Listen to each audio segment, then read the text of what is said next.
What a joke. I know what you've heard, and I've heard it too. I'm telling you, he has duped us all. I went out to see him yesterday, just like many of you did. He sure played his part to a T, riding that ridiculous donkey. I'm sorry. Let me calm down. I'm not mad at you. Today started like any other day. I headed to the temple early. Business is always good this time of year, and with everyone in town, was expecting even more customers than usual. I even took 2 additional cages of doves to make sure I could meet the extra demand. And I can't believe I thought he was going to be good for business. I got my stall all set up on the main thoroughfare. Zerub was there too and set up right beside me like he usually does. I know he is technically the competition, but I've known Zerub for a very long time. We have an understanding. He doesn't undersell me, and I don't undersell him. It was setting up to be a very profitable day. Well, that's when he showed up.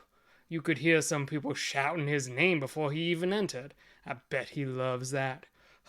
He came in the front gate and walked directly to the closest money changer.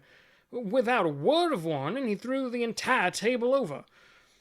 Money went everywhere. As you can imagine, chaos ensued. People were diving on the ground to pick up the spilt money. Others were running to get out of the way. I think his followers were moving to stop him, but there is no way they were getting to him through that crowd. Everyone started yelling, but he just kept on moving. He went from vendor to vendor, throwing their wares and knocking over tables. I was in such shock that I just stood there like an idiot. And then he was right in front of me. I saw the rage in his eyes as he threw my cages off my stand. 3 of the 4 broke, and my doves went everywhere.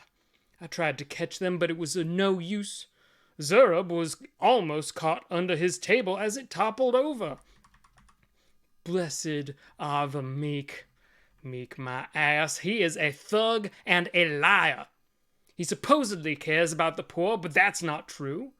Now, every merchant gives their proper share to the church. Well, almost everyone. Does he have any idea the amount of money he cost the church today? Not to mention, in the coming weeks, as we try to replace the goods we lost, a lot of money that would have gone to the poor. Plus, the poor need animals to sacrifice too, and many of them buy the doves. I can guarantee they don't buy the goats that some of the others sell. Even after he had destroyed every stand in there, he kept stalking back and forth. He wouldn't even let people pass between the city and the mount. On top of it all, he was calling us thieves and robbers. Us! After what he had just done. What a joke. Finally, he ran out of steam and left with his gang, who had been hiding in a corner.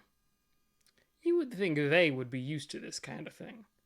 A little later, I went with a number of the other respectable businessmen to file a formal complaint with the head priest. He may have been more angry than we were. We were assured that the situation would be addressed.